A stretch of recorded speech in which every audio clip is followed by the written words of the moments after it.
Ceux qui aiment sincèrement le Christ aiment aussi les Écritures, car elles trouvent une résonance dans nos vies et nous parlent de bien des manières, de façon très personnelle. C'est une vérité essentielle que les chrétiens ne devraient jamais oublier. Mais très souvent, cet aspect merveilleusement personnel de la Bible nous fait perdre de vue un autre aspect important. La Bible n'a pas été directement écrite pour vous et moi. À l'origine, la Bible a été écrite pour des gens qui ont vécu il y a des milliers d'années. Par conséquent, en cherchant à appliquer les Écritures à nos vies d'aujourd'hui, il nous faut toujours considérer le sens originel de ces textes, et ceci afin d'en tirer une application moderne. Nous poursuivons notre série de leçons intitulée « Le patriarche Abraham » dans laquelle nous explorons le récit de la vie d'Abraham, qui figure dans Genèse du chapitre 11, verset 10 au chapitre 25, verset 18. Nous entamons la deuxième des 3 leçons d'introduction qui s'intitule « Récit de la vie d'Abraham, le sens originel ». Dans cette leçon, nous verrons l'importance de lire les histoires de la vie d'Abraham à la lumière de 2 critères, l'époque où elles ont été rédigées et leur destinataire. Ça sera l'occasion de voir l'impact que Moïse espérait produire à travers ce récit sur la nation d'Israël qu'il conduisait vers la terre promise. Nous étudierons le sens originel de ce passage de Genèse du chapitre 11, verset 10 au chapitre 25, verset 18, à travers 2 grands axes. Dans un premier temps, nous verrons les liens qu'établissait Moïse entre l'histoire d'Abraham et l'expérience de ses destinataires d'origine. Et dans un second temps, nous préciserons quelques-unes des implications de ces liens pour les lecteurs d'origine. Avant de nous lancer dans l'analyse du sens originel du récit de la vie d'Abraham, prenons un instant pour rappeler ce que nous avons appris dans la leçon précédente. Jusque-là, nous avons abordé 2 points essentiels. Premièrement, nous avons vu que le passage de Genèse chapitre 12, versets 1 à 3 introduit 4 thèmes principaux dans l'histoire d'Abraham. La grâce de Dieu envers Abraham, manifestée de multiples façons, la loyauté et l'obéissance que Dieu attendait d'Abraham dans bien des domaines, les bénédictions divines destinées à Abraham avec la promesse de Dieu de faire de lui une grande nation, de lui donner une descendance nombreuse, une terre et une grande renommée, et enfin les bénédictions accordées par Dieu à travers Abraham, en promettant de faire de lui une source de bénédiction pour toutes les familles du monde. Ensuite, nous avons vu que ces grands thèmes se retrouvaient dans la construction du récit de la vie d'Abraham dans Genèse. Nous avons ainsi noté que l'histoire d'Abraham se divise en 5 parties qui se répondent entre elles dans une construction en miroir. La première présente l'origine et les premières expériences d'Abraham, du chapitre 11, verset 10 au chapitre 12, verset 9. La deuxième partie regroupe plusieurs épisodes sur les premiers contacts du patriarche avec des représentants d'autres peuples, du chapitre 12, verset 10 au chapitre 14, verset 24. La troisième partie centrale est consacrée à l'alliance d'Abraham avec Dieu, du chapitre 15, verset 1 au chapitre 17, verset 27. La quatrième partie, du chapitre 18, verset 1 au chapitre 21, verset 34, raconte les contacts ultérieurs d'Abraham avec d'autres personnes.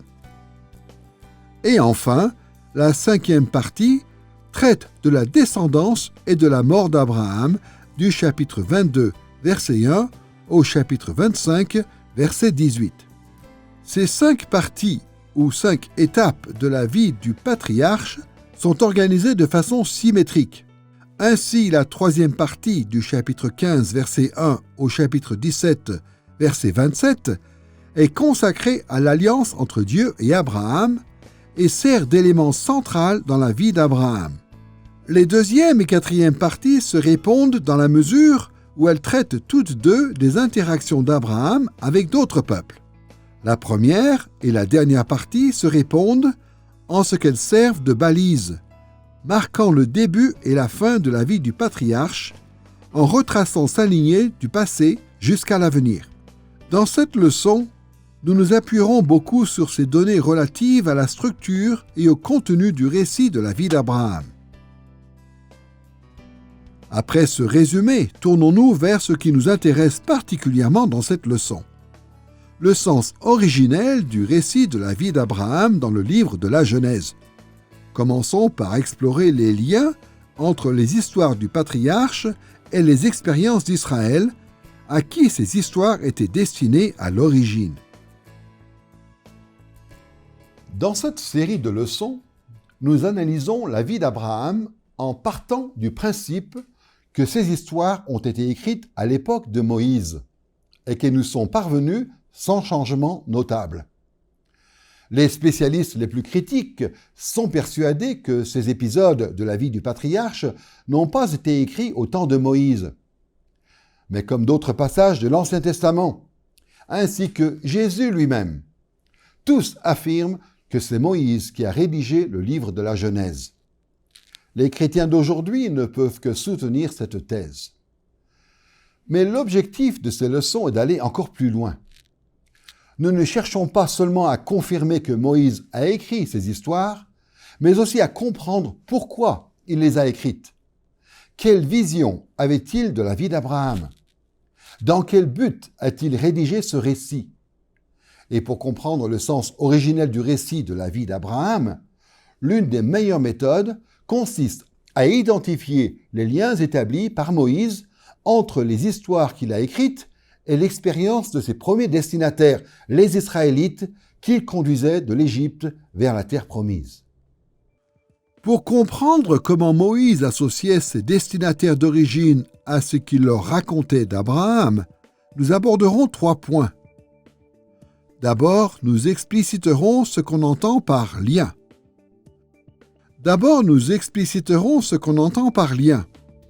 Ensuite, nous verrons plusieurs types de liens que l'on peut repérer dans les épisodes de la vie d'Abraham.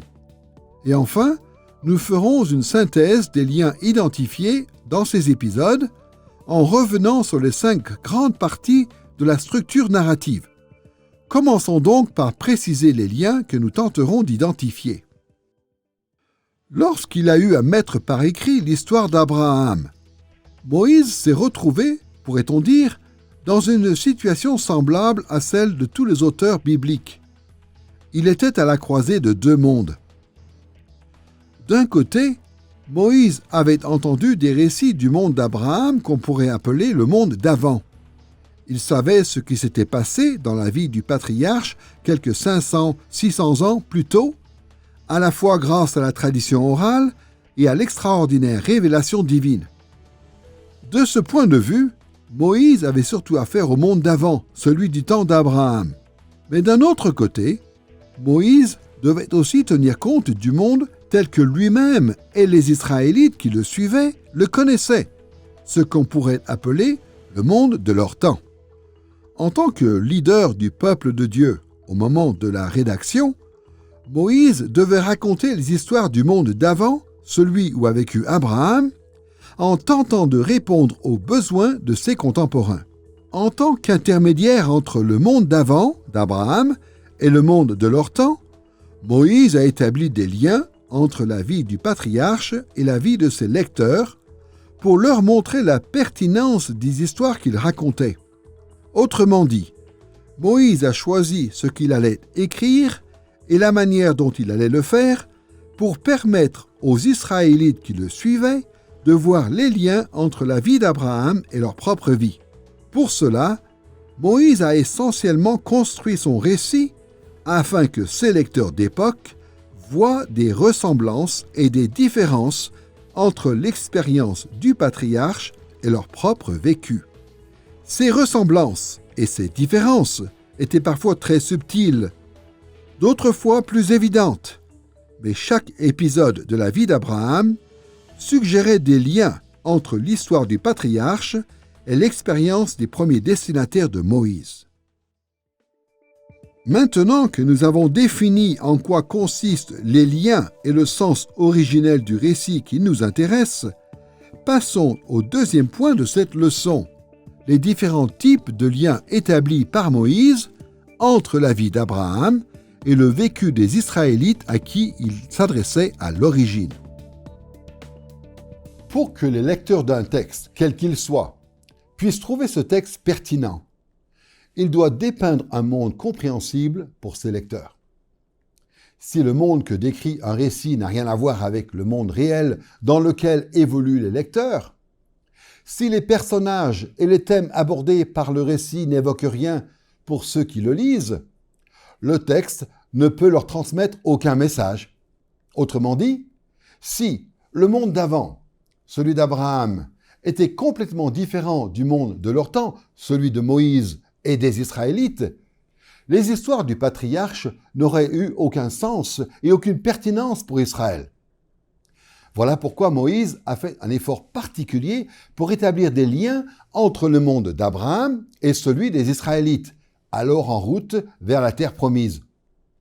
Dans cette leçon, nous essayons de comprendre comment Moïse a réussi à mettre ces liens en évidence. Comment a-t-il construit l'histoire du patriarche pour qu'elle parle à ses destinataires de l'époque?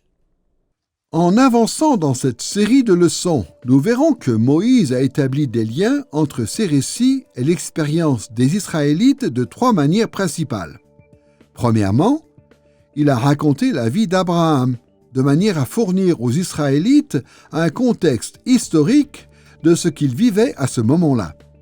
Deuxièmement, il a cherché à offrir aux Israélites des modèles ou des exemples de conduite à suivre ou à éviter. Et troisièmement, il a construit son récit pour montrer que beaucoup des expériences du patriarche préfiguraient ou esquissaient ce qui attendait les Israélites. Par la suite, nous reviendrons souvent sur les liens établis par Moïse pour montrer la pertinence de la vie d'Abraham pour ses destinataires d'origine. Il est donc important d'analyser de plus près ces trois techniques employées par l'auteur. Commençons par étudier le contexte qu'offrait le récit de la vie d'Abraham pour Israël au temps de Moïse. En fait, c'est sans doute le type de lien le plus facile à identifier. Très souvent, les gens de tous horizons partagent des histoires qui mettent en lumière ce qu'ils vivent, en plaçant leurs expériences dans un contexte historique. C'est ce que font d'ordinaire les parents avec leurs enfants, mais aussi les professeurs, pour illustrer des enseignements qu'ils veulent transmettre, tout comme les pasteurs ou les leaders politiques. Souvent, nous essayons de toucher notre public en replaçant notre histoire dans son contexte historique. Dans le cas de la vie d'Abraham, on peut dire que Moïse établit avec ses destinataires un lien via le contexte historique en montrant que l'expérience d'Israël puise ses racines historiques dans les événements vécus par le patriarche. Par exemple, Moïse a expliqué le contexte historique de la vision de Canaan comme patrie d'Israël. Comme vous le savez, pendant l'Exode, les Israélites se sont plusieurs fois demandé pourquoi ils devaient aller jusqu'au pays de Canaan. Pourquoi Moïse voulait-il à tout prix qu'ils rejoignent ce pays, refusant qu'ils s'installent ailleurs? À plusieurs reprises, Moïse a tenté de répondre à cette question en replaçant la vie d'Abraham dans un contexte historique. Concrètement, il a montré que Dieu avait spécifiquement donné à Abraham le pays de Canaan comme patrie, pour que les Israélites comprennent l'importance pour eux d'établir leur patrie à Canaan. Voici par exemple ce que Dieu dit à Abraham dans Genèse chapitre 15, verset 18. « Je donne ce pays à ta descendance, depuis le fleuve d'Égypte jusqu'au grand fleuve, à savoir l'Euphrate. » Ce passage précise le contexte historique qui poussait Moïse à insister pour que les Israélites prennent possession de Canaan. Dieu avait donné ce pays au père estimé d'Israël, et il le leur donnait à eux en tant que descendants du patriarche. Il n'était donc pas question de s'établir ailleurs. En étudiant plus en détail la vie d'Abraham, nous verrons que Moïse a souvent mis en avant ce type de contexte historique. La deuxième technique de Moïse pour établir un lien entre l'histoire d'Abraham et les Israélites de son époque consistait à leur proposer des modèles. Voyons comment il s'y est pris. Avec l'histoire d'Abraham, Moïse ne cherchait pas seulement à fournir des éléments de contexte à ses lecteurs. Il a aussi raconté de nombreuses expériences du patriarche pour que les Israélites puissent repérer plusieurs points communs entre la situation d'Abraham et la leur. Ces ressemblances soulevaient des questions morales chez les destinataires de Moïse, ce qui devait offrir à Israël des exemples à suivre et à ne pas suivre. Quand on veut faire passer un message à quelqu'un, on lui raconte souvent des histoires qui présentent des modèles ou des exemples. Au travail, quand nous avertissons un collègue qui ne devrait pas faire telle ou telle chose, nous illustrons souvent nos propos en racontant ce qui est arrivé à un tel qui a commis la même erreur. En essayant d'inculquer aux enfants l'importance de bien travailler à l'école, nous renforçons souvent cette idée en leur donnant des exemples de gens qui ont réussi à faire de grandes choses parce qu'ils étaient des étudiants sérieux. Moïse a lui aussi souvent utilisé cette approche auprès des Israélites s'identifiant à la vie d'Abraham. Il a raconté l'histoire du patriarche de manière à présenter les personnages de son époque comme des exemples positifs ou négatifs. Par exemple, voyons comment Moïse a exhorté les Israélites à se montrer courageux face à la menace que représentaient les Cananéens installés dans le pays de Canaan. Dans les livres de Nombre et de Deutéronome, on apprend que les Israélites qui suivaient Moïse ont refusé de pénétrer dans le pays de Canaan parce qu'ils ont eu peur des Cananéens puissants qui y habitaient. Ils ont flanché face à ces ennemis qui leur semblaient invincibles. Dans Deutéronome chapitre 1, versets 26 à 28, voici ce que dit Moïse aux tribus d'Israël. « Mais vous n'avez pas voulu y monter, et vous avez été rebelles à l'ordre de l'Éternel votre Dieu. Vous avez murmuré dans vos tentes. Vous avez dit, c'est parce que l'Éternel a de la haine pour nous, qui nous a fait sortir du pays d'Égypte, afin de nous livrer entre les mains des Amoréens et de nous détruire. Où monterions-nous ? Nos frères nous ont fait perdre courage en disant « C'est un peuple plus grand et de plus haute taille que nous. Ce sont des villes grandes et fortifiées jusqu'au ciel. » L'une des manières qu'a trouvé Moïse pour dissiper chez ses lecteurs la peur des Cananéens a été de montrer l'exemple d'Abraham, qui a lui aussi dû faire face aux Cananéens de son époque. On trouve notamment une première référence aux Cananéens dans la vie du patriarche dans Genèse chapitre 12 au verset 6. Abraham traversa le pays. Les Cananéens habitaient alors dans le pays. Il en est aussi question dans Genèse chapitre 13 verset 7. Les Cananéens et les Phérésiens habitaient alors dans le pays. Pourquoi Moïse mentionne-t-il la présence des Cananéens 2 fois dans 2 épisodes d'affilée ? Notamment parce qu'il voulait montrer à Israël que le patriarche a vécu une situation très semblable à la leur.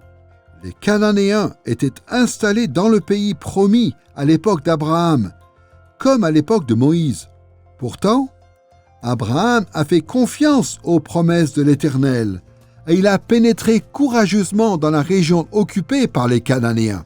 En racontant cela, Moïse tentait d'encourager ses lecteurs à faire preuve de la même audace qu'Abraham, en mettant leur confiance dans les promesses de Dieu et en entrant à leur tour dans le pays de la promesse, même si les Cananéens y habitaient toujours. Ainsi Abraham devenait pour eux un exemple à suivre. En étudiant la vie d'Abraham, on rencontre beaucoup de passages qui offrent des exemples positifs et négatifs. Mais à côté de cela, Moïse a tenté d'établir un lien entre l'histoire du patriarche et le vécu de ses lecteurs, en leur présentant les événements de la vie d'Abraham comme une préfiguration ou un avant-goût des événements contemporains de Moïse.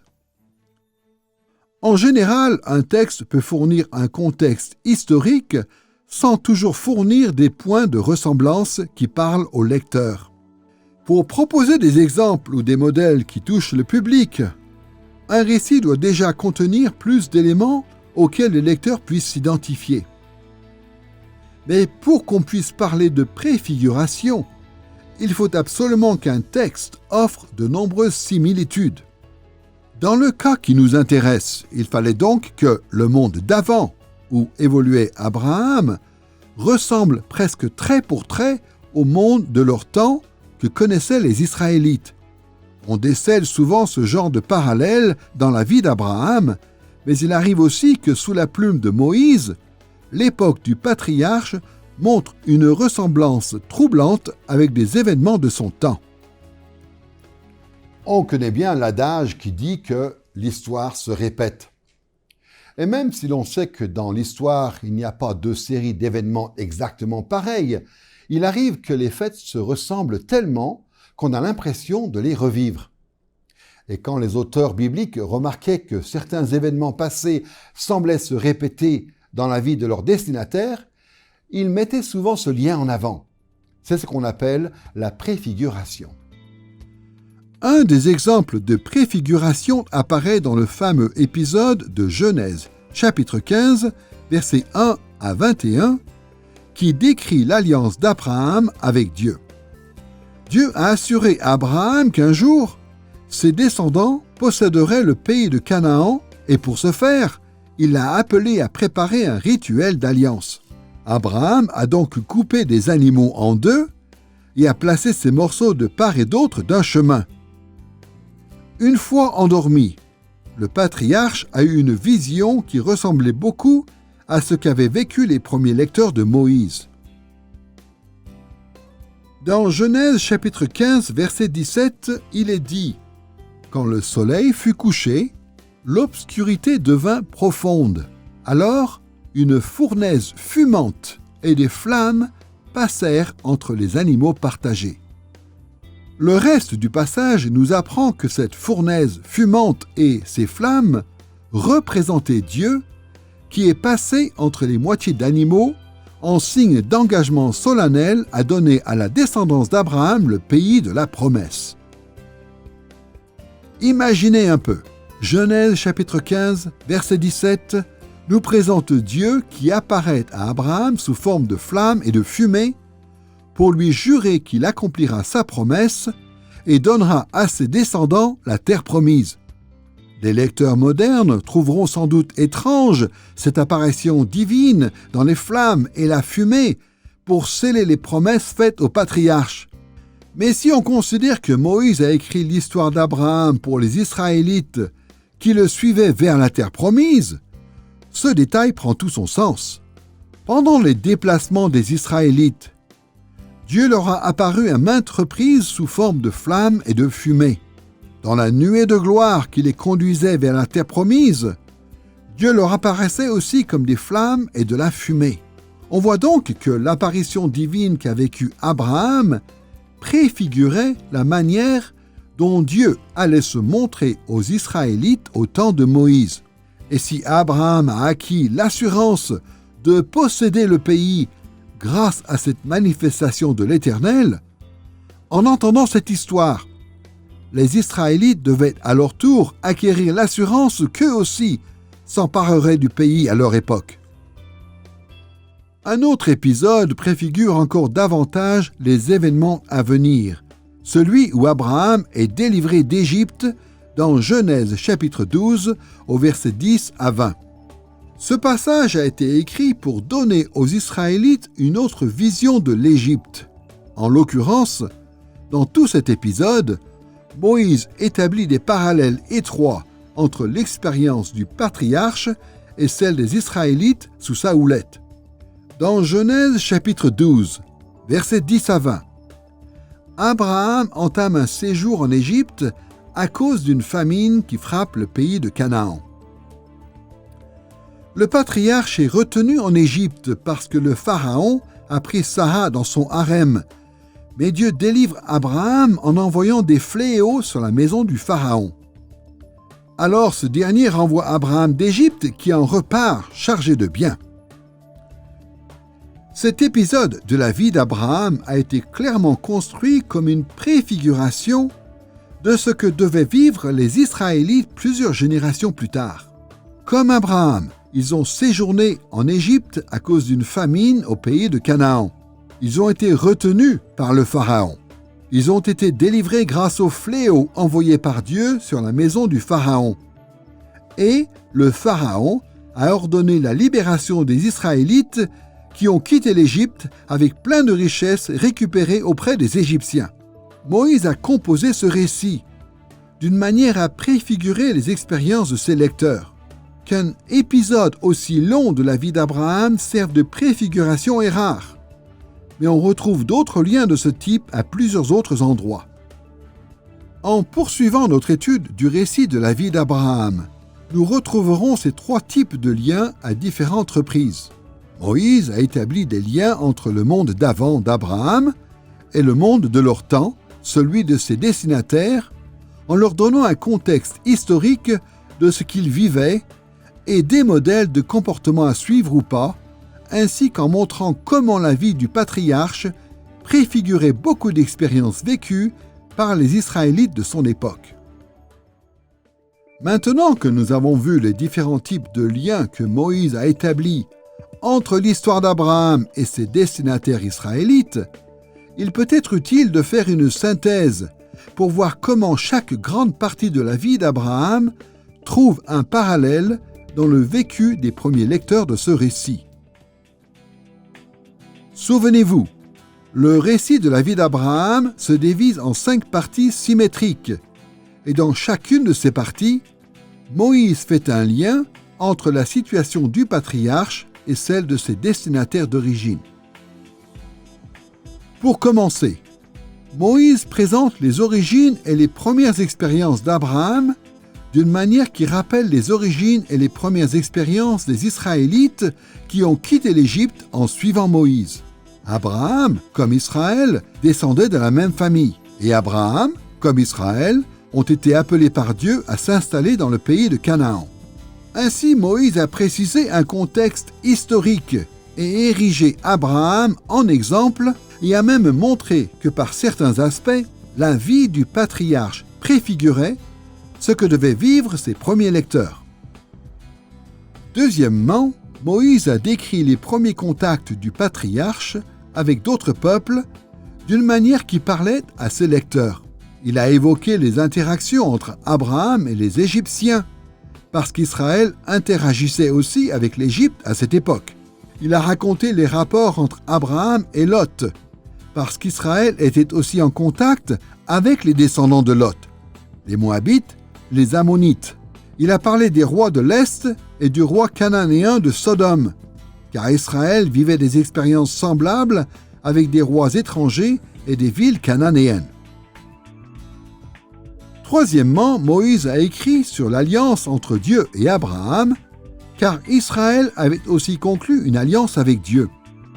L'alliance entre le patriarche et l'Éternel préfigurait de plusieurs manières l'alliance entre Dieu et Israël. Quatrièmement, Moïse a écrit sur les contacts ultérieurs d'Abraham avec d'autres personnes, comme les habitants de Sodome et Gomorrhe, Lot et Abimelech le Philistin, parce qu'Israël se trouvait confronté au même type de personnes à son époque, les habitants des villes cananéennes, les Moabites et les Ammonites, ainsi que les Philistins. Et cinquièmement, Moïse a mentionné la descendance et la mort d'Abraham d'une manière qui parlait aussi à ses lecteurs. En effet, il a mis en avant Isaac en tant que fils et héritier spécial du patriarche, parce que les Israélites descendaient d'Isaac. Moïse a insisté sur la sépulture de Sarah, parce qu'elle se trouvait dans le pays que Dieu avait promis à Israël. Et s'il a parlé des autres fils d'Abraham, qui n'étaient pas ses héritiers, Ismaël en tête, c'est parce qu'à cette époque, Israël avait affaire aux Ismaélites. On voit donc qu'en rédigeant l'histoire de la vie du patriarche, Moïse a fait beaucoup de parallèles entre les expériences d'Abraham et celles d'Israël. Cela afin de fournir des enseignements importants pour les Israélites qui le suivaient vers la terre promise. Maintenant que nous avons explicité les liens principaux établis par Moïse entre la vie d'Abraham et celle de ses premiers destinataires, une autre question se pose sur le sens originel qu'avait ce texte pour les lecteurs juifs. Quelles étaient les implications de ces liens pour les Israélites? Que devaient-ils apprendre de la vie du patriarche? Bien évidemment, quand un auteur décide d'écrire une histoire aussi complexe que celle de la vie d'Abraham dans Genèse, il le fait avec plusieurs objectifs et raisons en tête, en espérant toucher ses lecteurs de différentes manières. En fait, en rédigeant l'histoire du patriarche, Moïse était tellement motivé qu'il serait impossible de les mentionner toutes, et moins encore de les expliquer en quelques phrases. Mais nous pouvons tout de même résumer les effets principaux que Moïse espérait produire chez ses premiers destinataires à travers les histoires de la vie d'Abraham. Nous analyserons les implications initiales que devait avoir le récit de la vie d'Abraham en 3 temps. Premièrement, nous décrirons l'effet principal recherché par ce récit sur ses lecteurs d'origine. Deuxièmement, nous verrons que ces épisodes de la vie d'Abraham avaient des implications dans les 4 thèmes principaux qui y sont abordés. Et troisièmement, nous résumerons les implications initiales de chacune des 5 parties du récit de Moïse. Commençons donc par l'effet principal escompté par l'auteur.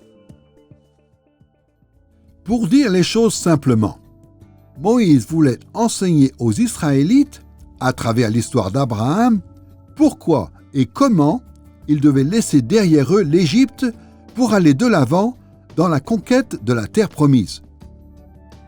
Autrement dit, en voyant dans l'histoire d'Abraham le contexte historique de leur expérience, en trouvant dans la vie du patriarche des exemples positifs et négatifs, et en découvrant dans ce récit des préfigurations de ce qui les attendait dans leur propre vie, les Israélites qui suivaient Moïse devaient discerner comment ils devaient accomplir le plan de Dieu pour eux. Si l'on peut dire avec certitude que le livre de la Genèse a été rédigé au temps de Moïse, grâce au témoignage de l'Écriture et de Jésus lui-même, il faut admettre que nous ne savons pas quand exactement ces récits ont été achevés sous la forme qu'on leur connaît. Cependant, quelle que soit la génération d'Israélites à laquelle s'adressait Moïse, son objectif devait être sensiblement le même. Il a raconté la vie d'Abraham pour que ses lecteurs détournent leur cœur de l'Égypte et se concentrent plutôt sur la conquête de la terre promise. On ne saurait trop insister sur ce que cela impliquait globalement pour les premiers lecteurs du récit. Moïse a écrit pour encourager le peuple d'Israël à ne jamais désirer retourner en Égypte et à s'efforcer de conquérir Canaan. Et c'est avec ce vaste enjeu en tête que nous pouvons appliquer le récit d'Abraham à nos vies actuelles. En tant que chrétiens, nous poursuivons un chemin sur lequel s'est engagé Israël au temps de Moïse. Nous sommes en route vers les nouveaux cieux et la nouvelle terre. Alors, pour appliquer correctement les histoires du patriarche à nos vies, nous devons comprendre comment elles ont pu exhorter les premiers lecteurs à poursuivre leur périple vers Canaan. Pour mieux comprendre cet objectif global de Moïse, il faut revenir plus en détail sur les 4 thèmes principaux que nous avons identifiés dans cette partie de la Genèse. Comme nous l'avons noté plus tôt, Genèse chapitre 12, versets 1 à 3, présente au moins 4 thèmes qui donnent une cohérence à l'ensemble de la vie du patriarche. Ces 4 thèmes traduisent l'effet principal que Moïse comptait produire avec son récit. Il a donc mis en avant, premièrement, la grâce de Dieu envers Abraham. Deuxièmement, la loyauté d'Abraham. Troisièmement, les bénédictions destinées à Abraham. Et quatrièmement, les bénédictions prévues à travers Abraham. Il est utile de rapprocher la motivation première de Moïse en écrivant l'histoire d'Abraham avec ses 4 thèmes. Tout d'abord, Moïse a raconté comment l'Éternel a montré sa bonté envers Abraham. Nous avons déjà vu que Dieu a largement manifesté sa grâce envers Abraham, tant au début de leur relation qu'au quotidien, tout au long de la vie du patriarche. Ce thème de la grâce de Dieu devait rappeler aux Israélites contemporains de Moïse que Dieu avait aussi été très bon avec eux. Son premier geste de grâce envers eux a consisté à les faire sortir d'Égypte pour les mener dans le désert du Sinaï. Mais même après ça, Dieu n'a jamais cessé de leur témoigner sa bonté jour après jour, en les préparant à la conquête de Canaan. Dans un passage célèbre d'Exode chapitre 19, verset 4, voici comment Dieu exprime sa miséricorde. « Vous avez vu vous-même ce que j'ai fait à l'Égypte. Je vous ai porté sur des ailes d'aigle et fait venir vers moi. » Malheureusement, les Israélites conduits par Moïse avaient oublié à quel point Dieu avait été bon envers eux. Auparavant, ils s'étaient plaints que Dieu et Moïse les avaient trompés en leur faisant quitter le confort de l'Égypte. Ils s'étaient plaints de la nourriture et de l'eau dans le désert. Ils trouvaient que Dieu leur en demandait trop en leur ordonnant de conquérir la terre promise. Alors Moïse s'est efforcé de souligner encore et encore la grâce de Dieu envers Abraham, pour rappeler à ses premiers lecteurs qu'eux aussi avaient été tant de fois bénis par l'Éternel. Deuxièmement, nous avons vu que Moïse a aussi souligné la loyauté d'Abraham en attirant l'attention de ses lecteurs sur les nombreuses fois où Dieu a exigé l'obéissance du patriarche. À maintes reprises, Moïse a souligné que Dieu attendait d'Abraham loyauté et obéissance, pour mieux montrer aux Israélites qui le suivaient que cette exigence s'appliquait à eux aussi. Dieu n'en entendait pas moins d'Israël au temps de Moïse. Voici ce que Dieu a dit à Israël sur le mont Sinaï, dans Exode chapitre 19, versets 4 et 5. « Vous avez vu vous-même ce que j'ai fait à l'Égypte. Je vous ai porté sur des ailes d'aigle et fait venir vers moi. Maintenant, si vous écoutez ma voix, et si vous gardez mon alliance, vous m'appartiendrez en propre entre tous les peuples. » Notez qu'il est clairement dit que pour devenir un peuple particulièrement précieux pour l'Éternel, Israël devait se montrer fidèle. Même si Dieu a été extrêmement bon envers son peuple, le statut de chaque personne dans chaque génération dépendait de son attitude face au commandement de l'Éternel. Cependant, n'oublions pas que la responsabilité principale confiée à Abraham était d'aller à Canaan. Moïse le souligne parce qu'il voulait que les Israélites qui le suivaient maintiennent aussi le cap vers le pays de Canaan. Tout comme, bien sûr, en mentionnant les autres responsabilités du patriarche, Moïse voulait rappeler aux Israélites de son temps leurs nombreuses autres responsabilités envers Dieu. En évoquant à maintes reprises la loyauté attendue d'Abraham, Moïse signifiait clairement que ses premiers destinataires avaient, eux aussi, l'obligation de rester fidèles et d'obéir aux commandements divins. Troisièmement, nous avons noté l'importance du thème des bénédictions promises par l'Éternel à Abraham. En racontant la vie d'Abraham, Moïse a mis l'accent sur les bénédictions promises à Abraham et à ses descendants, celle de devenir une grande nation, celle de la prospérité et celle d'un grand nom. Dans plusieurs passages, on apprend même que le patriarche a pu avoir des avant-goûts de ces promesses de son vivant. D'autres fois, les épisodes de la vie d'Abraham évoquent l'accomplissement futur de ces promesses dans les générations futures. Moïse a souligné les bénédictions d'Abraham car les promesses qu'il avait reçues concernaient aussi ses descendants, c'est-à-dire le peuple d'Israël qu'il conduisait dans le désert. Les Israélites devaient connaître, eux aussi, d'immenses bénédictions. Ils devaient devenir une grande nation, connaître une prospérité sans précédent et se faire un grand nom en entrant dans la terre promise. D'ailleurs, comme Abraham, Israël a eu de nombreux avant-goûts de ces bénédictions au moment de la rédaction du livre de la Genèse. Certaines de ces promesses commençaient déjà à s'accomplir dans leur vie, mais bien d'autres accomplissements futurs les attendaient à l'entrée au pays de la promesse.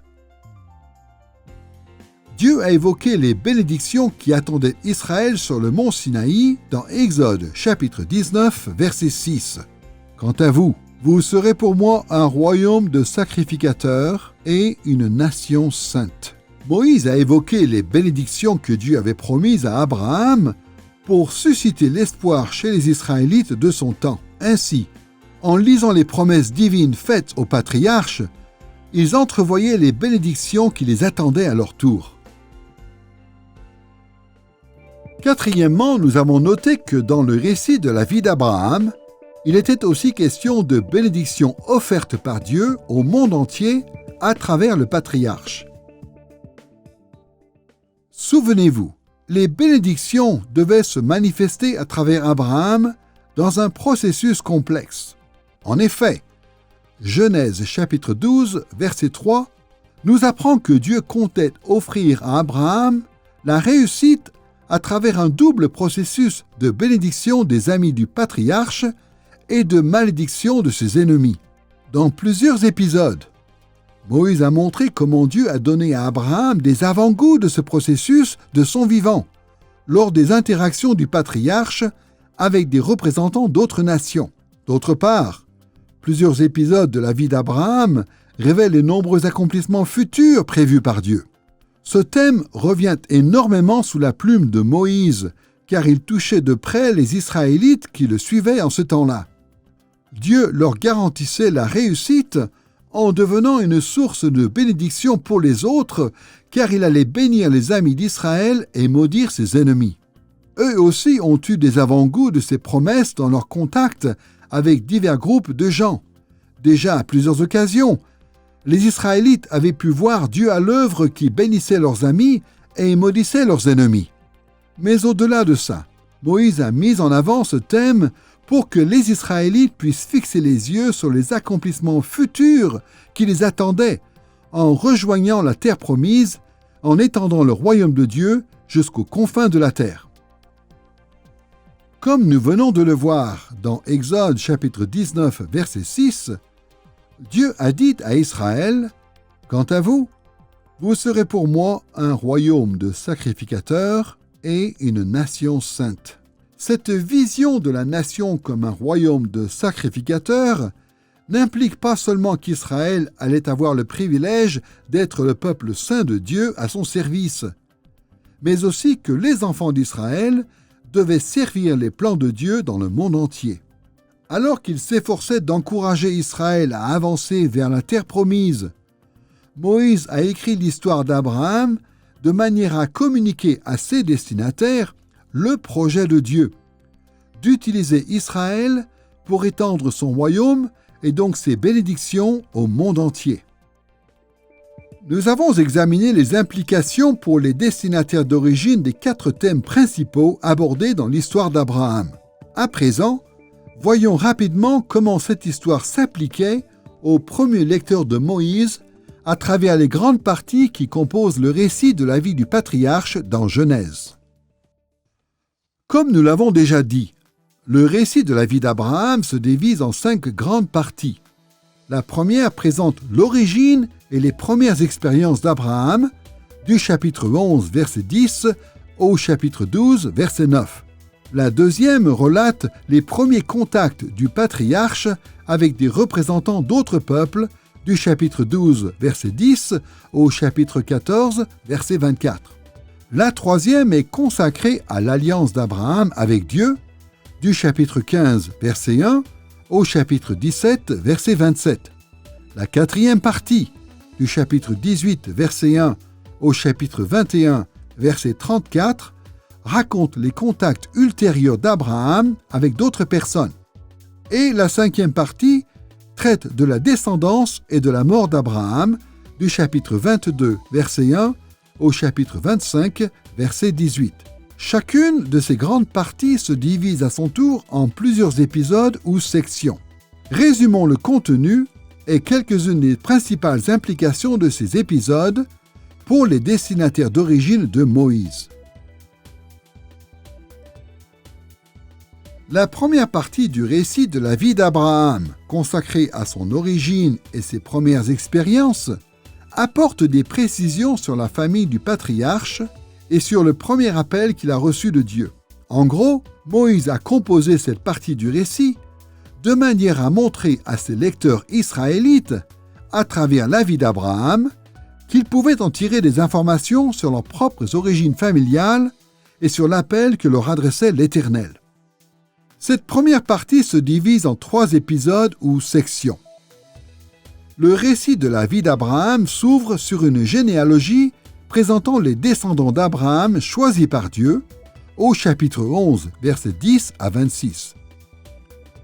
Ces versets établissent Abraham comme personnage central de la lignée de Sem, qui jouissait d'un statut spécial aux yeux de Dieu, celui de son peuple élu.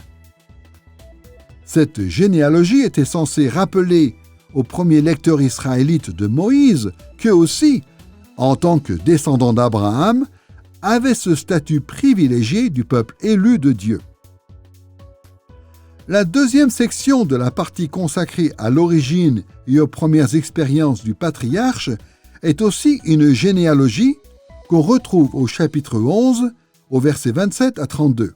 En gros, ce passage présente Téra comme un homme idolâtre qui a tenté de rejoindre Canaan, mais qui a échoué dans ce projet. Il n'était pas difficile pour les lecteurs de Moïse de faire le parallèle entre la situation d'Abraham et la leur. En effet, leurs parents s'étaient aussi adonnés à l'idolâtrie et n'ont pas réussi non plus à atteindre le pays de Canaan. Ainsi, tout comme Abraham avait dû s'efforcer de ne pas répéter les erreurs de son père, les Israélites qui suivaient Moïse devaient eux aussi éviter de reproduire les erreurs de leurs parents, la première génération idolâtre sortie d'Égypte qui n'a pas réussi à rejoindre Canaan. Puis la première partie de l'histoire d'Abraham aborde l'épisode de la migration du patriarche à Canaan, au chapitre 12, versets 1 à 9. L'Éternel a appelé Abraham à se mettre en route vers Canaan et il a obéi malgré les nombreuses difficultés que présentait cette mission. De même, Dieu a appelé les premiers lecteurs de Moïse à rejoindre le pays de Canaan et ils devaient obéir à leur tour malgré toutes les difficultés que ça représentait pour eux. Le récit de la migration d'Abraham à Canaan impliquait donc pour les Israélites de l'époque, à l'époque de Moïse, la responsabilité de suivre les pas du patriarche en allant comme lui au pays de Canaan. Dans ces 3 sections, sorte d'introduction à la vie d'Abraham, Moïse a offert à ses premiers lecteurs des orientations importantes alors qu'il traversait une période difficile en servant Dieu. La deuxième grande partie du récit de la vie d'Abraham se concentre sur les premiers contacts du patriarche avec d'autres peuples. Ces chapitres relatent, à travers plusieurs épisodes, les interactions du patriarche avec différents groupes de personnes, offrant aux lecteurs israélites des enseignements sur la façon dont ils devaient interagir avec les autres. Dans le premier épisode de Genèse, chapitre 12, versets 10 à 20, Moïse décrit la délivrance d'Égypte du patriarche. Alors qu'il se retrouvait obligé de séjourner en Égypte à cause d'une famine, Abraham a été libéré du joug égyptien par Dieu, qui a frappé le Pharaon et sa maison de grands fléaux. Grâce à la délivrance divine, Abraham a pu quitter l'Égypte chargé de richesses pour ne plus jamais y retourner. Le patriarche a très bien compris que l'Égypte n'était pas sa patrie. Les premiers destinataires de Moïse voyaient que, par bien des aspects, leur propre expérience ressemblait à celle d'Abraham. Eux aussi s'étaient rendus en Égypte pour échapper à la famine. Et eux aussi ont été délivrés par Dieu, qui a envoyé des fléaux sur l'Égypte que les Israélites ont pu quitter, chargés de nombreux biens donnés par les Égyptiens. Malheureusement, lorsqu'ils ont été confrontés à des difficultés, une grande partie des Israélites ont commencé à idéaliser leur ancienne vie en Égypte et à vouloir y retourner. Cet épisode était donc censé rappeler aux destinataires d'origine que l'Égypte n'était pas leur patrie. Ils devaient se souvenir que Dieu les avait libérés avec tant de bonté pour qu'ils laissent définitivement derrière eux l'Égypte et ses habitants. Le deuxième épisode de la partie dédiée au premier contact d'Abraham relate son conflit avec Lot au chapitre 13, versets 1 à 18. C'est l'histoire bien connue de la dispute entre les hommes d'Abraham et ceux de Lot à propos des ressources naturelles utilisées par leurs troupeaux. Dans ce conflit, le patriarche s'est montré bienveillant envers Lot en le laissant vivre en paix sur les terres de son choix. Le sens de cet épisode était évident pour les premiers lecteurs de la Genèse. D'après le chapitre 2 de Deutéronome, Moïse a ordonné aux Israélites en route vers la terre promise de traiter les descendants de Lot avec bonté et de les laisser vivre en paix sur leurs terres ancestrales. Ainsi, l'attitude bienveillante d'Abraham envers Lot devait leur servir d'exemple dans leur rapport avec les Moabites de leur époque. Le troisième épisode relatant les premiers contacts d'Abraham raconte comment le patriarche est parti à la rescousse de Lot au chapitre 14, versets 1 à 24. Ce récit complexe décrit comment Abraham a vaincu des rois puissants et tyranniques venus de loin et comment il en a délivré Lot en lui témoignant encore une fois sa bonté. Cette histoire trouvait clairement un écho chez les Israélites qui suivaient Moïse. Alors qu'ils traversaient des terres des Moabites et des Ammonites, les descendants de Lot, l'armée d'Israël, a battu 2 rois tyranniques, Sihon, roi des Amorites, et Og, roi de Basan. Ces derniers oppressaient les Moabites et les Ammonites, et en les délivrant, Israël suivait l'exemple d'Abraham. En conclusion, on peut dire que chaque épisode de cette partie de la vie du patriarche servait d'exemple pour les Israélites du temps de Moïse. Nous en arrivons à la troisième grande partie du récit de la vie d'Abraham, l'alliance conclue entre Dieu et le patriarche, décrite du chapitre 15, verset 1 au chapitre 17, verset 27. Pour résumer, il est question de l'alliance entre l'Éternel et Abraham, présentée de manière à révéler la nature de la relation d'alliance entre Dieu et Israël. Ces chapitres se divisent en 3 épisodes principaux. Le premier épisode met l'accent sur les promesses de l'alliance faites par Dieu à Abraham au chapitre 15, versets 1 à 21. On y découvre le célèbre récit de l'Éternel qui promet solennellement à Abraham de lui donner une descendance et un pays.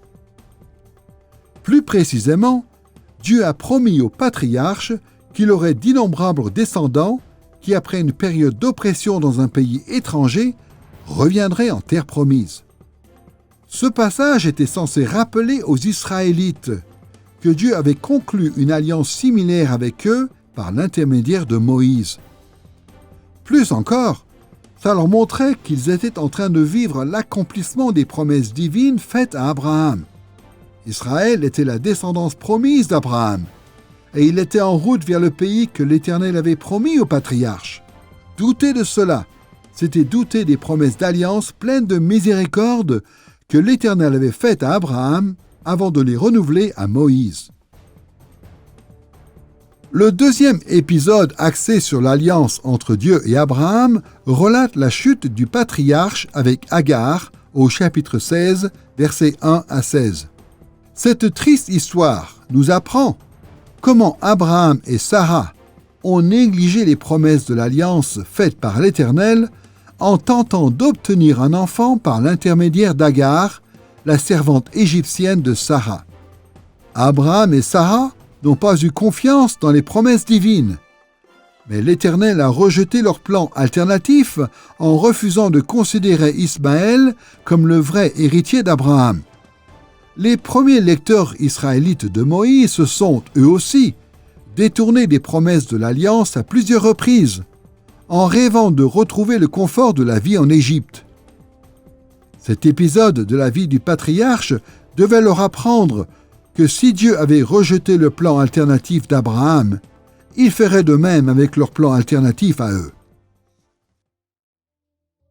Le troisième épisode sur l'alliance entre Dieu et Abraham souligne les exigences de l'alliance au chapitre 17, versets 1 à 27.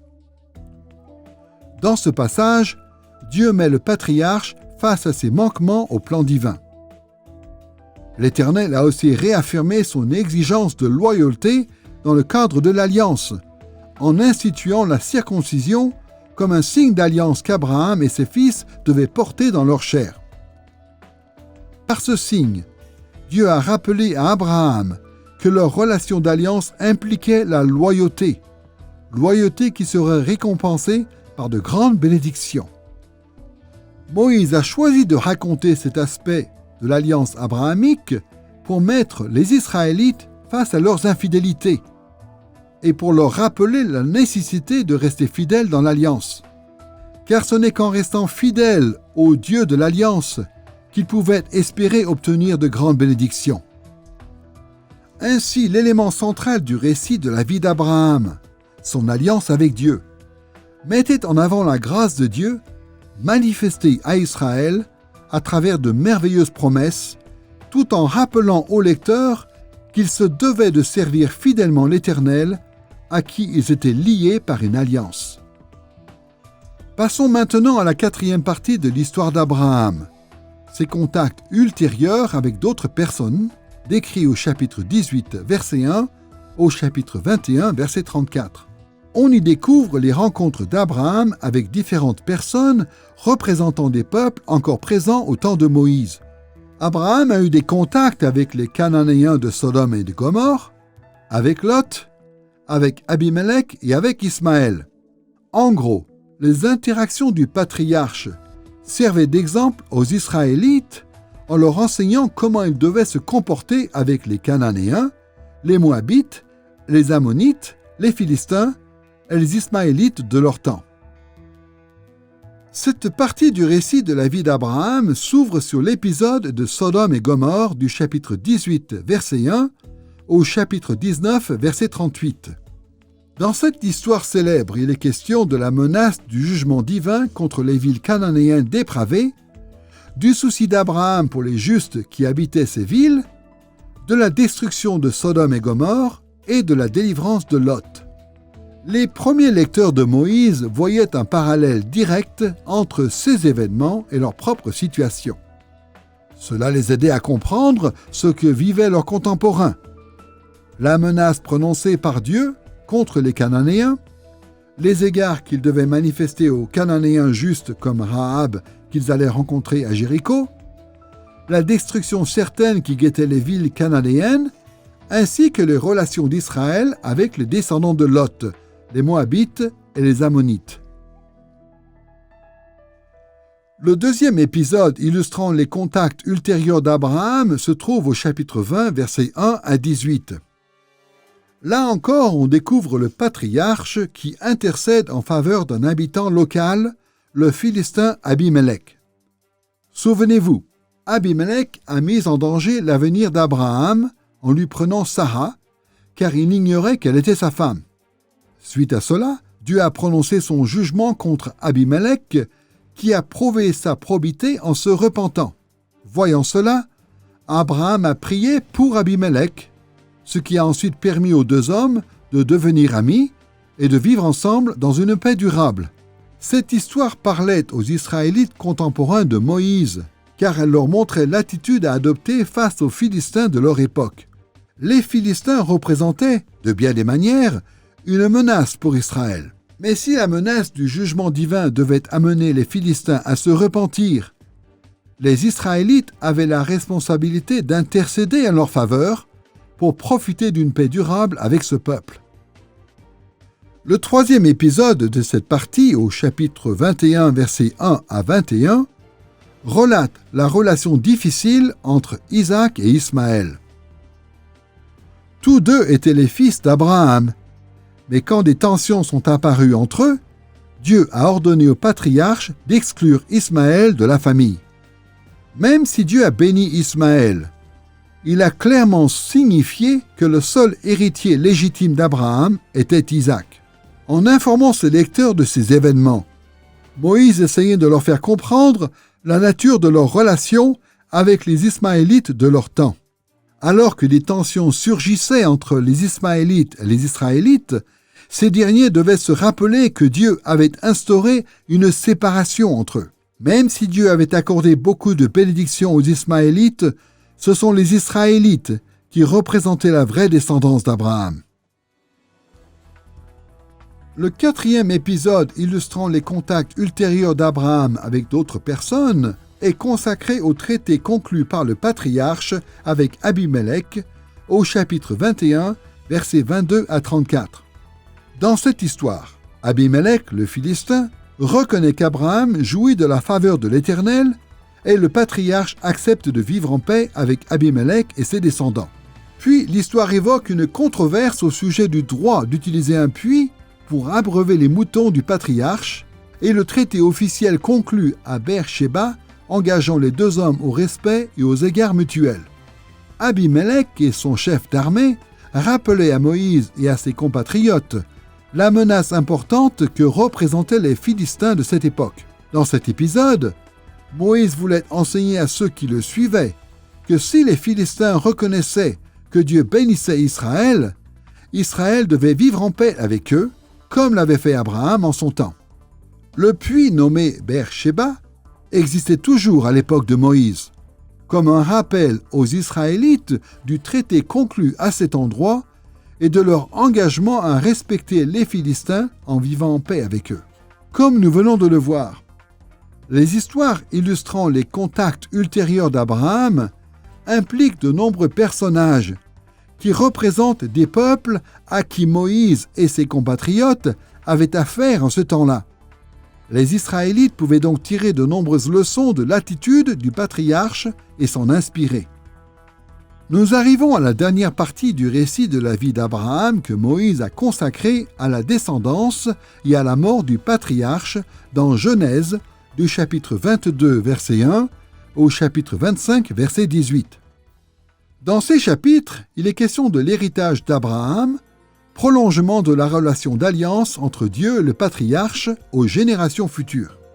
Pour résumer, ce passage devait beaucoup apprendre aux premiers lecteurs israélites de Moïse sur leur statut en tant qu'héritier d'Abraham, ainsi que sur ce qu'ils pouvaient espérer pour leurs propres descendants.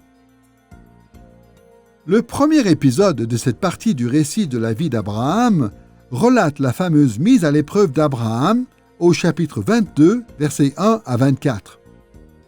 Cette épreuve devait montrer si le patriarche aimait Dieu plus que son fils Isaac.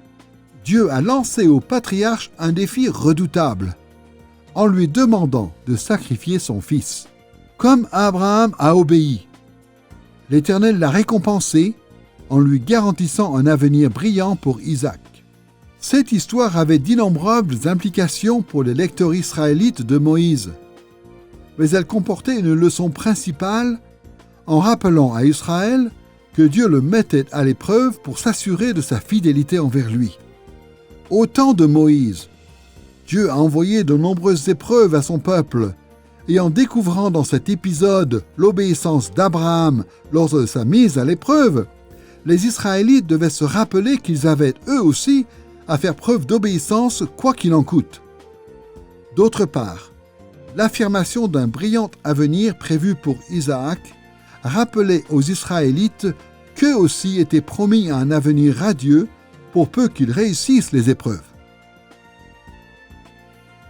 Le deuxième épisode de la dernière partie de la vie d'Abraham raconte l'achat d'une propriété funéraire par le patriarche au chapitre 23, versets 1 à 20. On y découvre comment Abraham a acquis un lieu de sépulture pour sa famille à Hébron, suite à la mort de sa femme Sarah. Le récit souligne que le patriarche n'a pas voulu accepter cette propriété comme cadeau, préférant l'acheter. Ainsi, le titre de propriété donnait légalement le droit à sa famille de considérer le pays de Canaan comme sa patrie. Les Israélites qui suivaient Moïse comprenaient l'importance et les implications dans leur vie de cette sépulture achetée par le patriarche. C'était leur sépulture ancestrale. Abraham, Isaac et Jacob y étaient tous enterrés. Les Israélites voyaient donc ce terrain comme leur possession légale dans le pays avant même la conquête de Canaan. Abraham, Isaac et Jacob avaient passé la majorité de leur vie à Hébron et à ses alentours. Les Israélites étaient tellement attachés à Hébron comme leur terre ancestrale qu'ils ont rapporté les ossements de leur patriarche Jacob pour les y enterrer, en racontant l'achat de la propriété funéraire par Abraham. Moïse a montré à ses destinataires que les descendants du patriarche devaient s'installer dans le pays de Canaan et nulle part ailleurs. Le troisième épisode consacré à la descendance et à la mort d'Abraham est une histoire touchante, celle de la belle-fille du patriarche Rebecca, qui a épousé son fils bien-aimé Isaac. Dans cette histoire, rapportée au chapitre 24, du verset 1 au verset 67, on découvre que pour préserver Isaac de la corruption des Cananéens, Abraham a refusé que son fils se marie avec une Cananéenne. Mais le patriarche s'est aussi assuré qu'Isaac resterait dans le pays de Canaan, la terre de la promesse, en envoyant son serviteur chercher une femme pour Isaac. En choisissant ainsi une femme pour Isaac, Abraham assurait à son fils et à ses descendants un bel avenir riche en bénédictions. En lisant cette histoire, les Israélites qui suivaient Moïse devaient comprendre qu'Isaac, leur ancêtre qui les liait à Abraham, s'est préservé de la corruption cananéenne, même en continuant de vivre à Canaan. Comme Isaac, les Israélites étaient promis un bel avenir, pour peu qu'ils résistent à la corruption des Cananéens qui habitaient en terre promise. Le dernier épisode de la vie d'Abraham est consacré à la mort et à l'héritier du patriarche, au chapitre 25, versets 1 à 18. Ce passage comprend une série de courts récits qui présentent notamment les autres fils d'Abraham, conçus avec d'autres femmes que Sarah. Puis on découvre la mort du patriarche et sa dernière bénédiction d'Isaac, son héritier légitime. Enfin, un dernier passage assez différent des autres mentionne rapidement les descendants d'Ismaël. Ce dénouement du récit de la vie d'Abraham avait plusieurs implications pour ses premiers lecteurs. Ce passage présente les autres fils d'Abraham en les distinguant bien des Israélites. Il met en avant la dernière bénédiction d'Isaac par son père, en assurant ainsi aux Israélites qui suivaient Moïse qu'ils étaient bien les vrais héritiers des promesses faites aux patriarches. Et enfin, il mentionne les descendants d'Ismaël en leur déniant toute revendication potentielle sur l'héritage d'Abraham. En choisissant de terminer le récit de la vie d'Abraham de cette manière, Moïse a établi l'identité, les droits et les responsabilités des véritables descendants d'Abraham, les Israélites qu'il conduisait vers la terre promise. Comme nous l'avons vu, Moïse a écrit l'histoire d'Abraham pour faire comprendre aux Israélites qu'il conduisait, pourquoi et comment ils devaient tourner le dos à l'Égypte pour aller de l'avant vers la conquête de la terre promise. Pour cela, Moïse a souligné de diverses manières, dans chaque épisode de la vie du patriarche, que les Israélites étaient les héritiers de la grâce divine accordée à Abraham, et qu'ils se devaient, comme le patriarche avant eux, de rester fidèles à l'Éternel, qu'ils allaient recevoir des bénédictions divines comme Abraham, et qu'un jour, ils deviendraient une bénédiction pour tous les peuples du monde. Le récit de la vie d'Abraham sous la plume de Moïse avait donc d'innombrables implications pour les Israélites qu'il guidait vers la terre promise. Dans cette leçon, nous avons abordé le sens originel du récit de la vie d'Abraham dans le livre de la Genèse. Pour cela, nous avons exploré ce texte sous deux angles. D'abord en examinant les liens qu'établissait Moïse entre la vie d'Abraham et l'expérience vécue par ses destinataires d'origine, puis en analysant comment Moïse a construit ces histoires pour produire un maximum d'effets sur les Israélites qui le suivaient, en route vers la conquête de Canaan après avoir quitté l'Égypte. En étudiant davantage les parallèles que faisait Moïse entre Abraham et ses premiers destinataires israélites, et l'effet qu'il espérait produire chez eux avec ce récit, nous pouvons mieux comprendre comment chaque épisode de la vie du patriarche était censé enseigner les Israélites, et par la même occasion, enseigner les croyants de futures générations.